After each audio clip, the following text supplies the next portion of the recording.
I always feel like I'm a rock star when I have one of these on. You know, Don and I were born the same year. That's about the only thing we have in common. Okay, whoa, that was a long gospel reading. I promised you last week that this week's gospel reading would be even longer than the 2 previous weeks, even though when we were reading them, they seemed unending. 45 verses.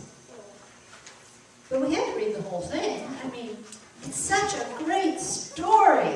It's on my funeral list. I know you may not want to know that, but if you come to my funeral, I hope you don't, but if you do, you'll have to stand through the whole reading of the story of Lazarus. Because it's my favorite. So what part would you leave out? I mean, you have to read all 45 verses, right? Right? Right. Please. Slow on the uptake here, people. Okay, but here's the irony. Just as was the case last week, when we read 41 verses, only to discover that we had to read 21 more in order to tell the whole story. This week, we read 45 verses, and oh no, she's picking up her Bible. We still didn't read the whole thing. We have to read 8 more verses in order to tell the whole story. So I won't make you stand up, but I will read for you the 8 more verses. Remember where we left off? Lazarus, just picture this in your mind. Lazarus has shuffled out from the tomb. He's completely wrapped, his face, his whole body. He's been dead for 4 days, for heaven's sakes. And he comes shuffling out. And Jesus says, unbind him and let him go. And then it says that many of the Jews, because of this event, believed in him. Well, this is what happens next. Starts with the word but. And I would say it's a significant but. But some of them, meaning some of the people who witnessed the resuscitation of Lazarus, but some of them went to the Pharisees and told them what he had done. So the chief priests and the Pharisees called a meeting of the council and said, what are we to do? This man is performing many signs. If we let him go on like this, everyone will believe in him, and the Romans will come and destroy our holy place and the nation. But one of them, Caiaphas, who was the high priest that year, said to them, you know nothing at all.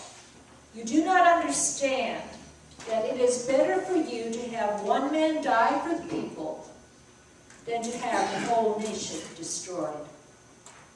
He did not say this on his own, but being the high priest that year, he prophesied that Jesus was about to die for the nation.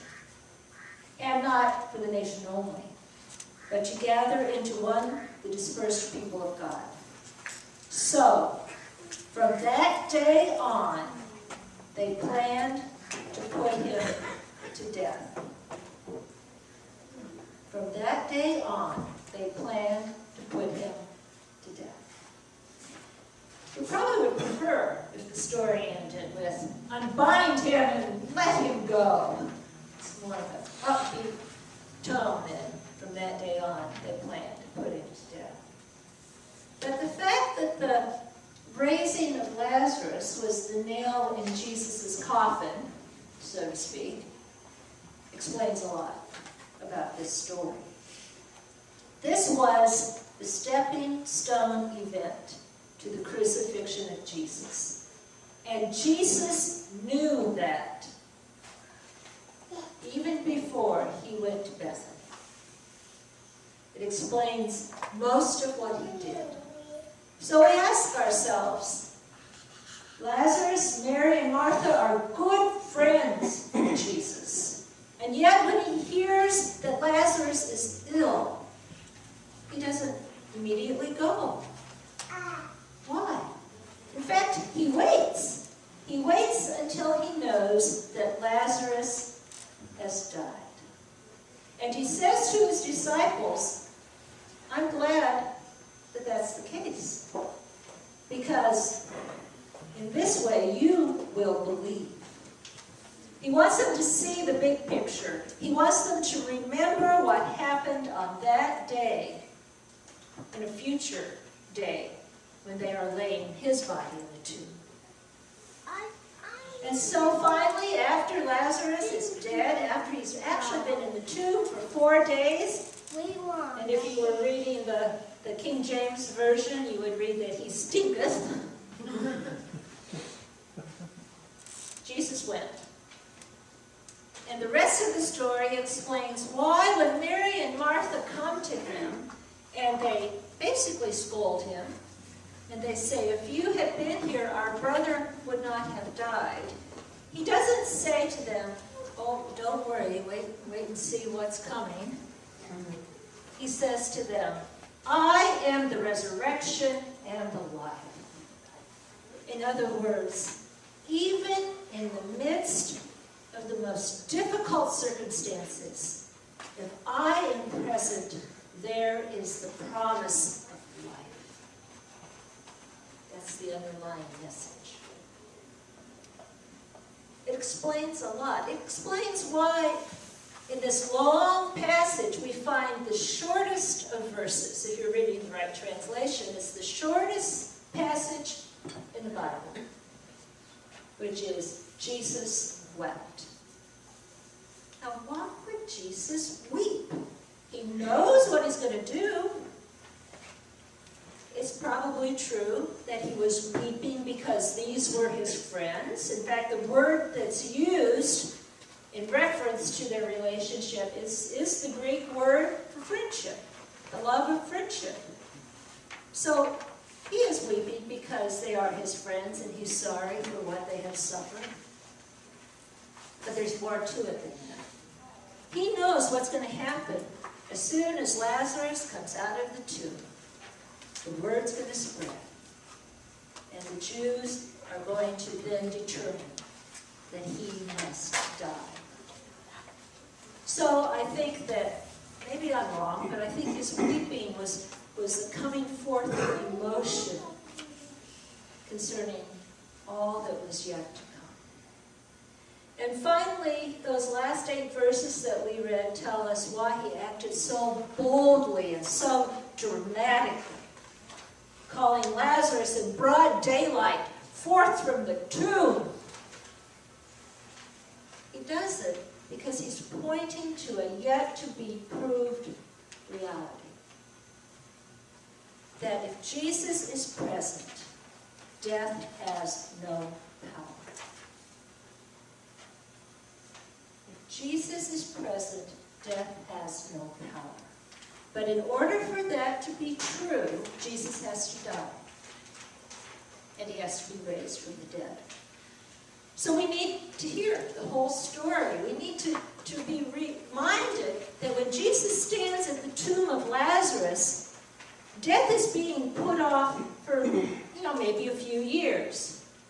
Why? Because Lazarus, he's not truly resurrected. He's really resuscitated because he's going to die again. But when the disciples stand at the tomb of Jesus, and he is alive, it's forever.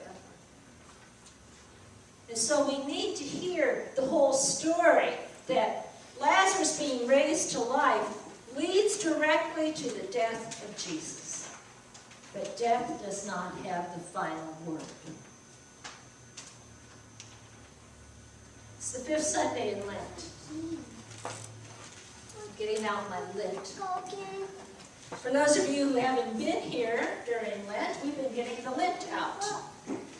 This Lent represents all that gums up, clogs up, gets in the way of our relationship with God and one another. And so on the first Sunday in Lent, the Lent was our tendency to trust ourselves more than we trust God. The second week, the Lent that we wanted to get out was our tired and tattered faith. and our tendency not to want to be spiritually reborn because we're just so comfortable. Or we're afraid, or we're apathetic. The third Sunday, we heard the story of the Samaritan woman at the well, and we talked about the Lent being that which limits us from living the life that God would want for us. And last week, the Lent was darkness. We talked about the dark side in the Star Wars saga. And darkness being those negative emotions that can take control of our lives. So what's the Lent this week? What's the Lent that we need to get out? I think it's our tendency to forget what's possible through Jesus. And this story certainly reminds us of that. Now, I don't mean to be too graphic, but think about it. Here's this corpse. It stinks. It's totally wrapped in cloth. It's lying in a cave. Those who love the one who was that corpse have no reason to believe that there will be anything but grief as they mourn Lazarus' death. And then Jesus shows up. And it all changes. So what I want you to think about today is a situation in your life that you would describe as unfixable, as overwhelming. I have such a situation with my brother.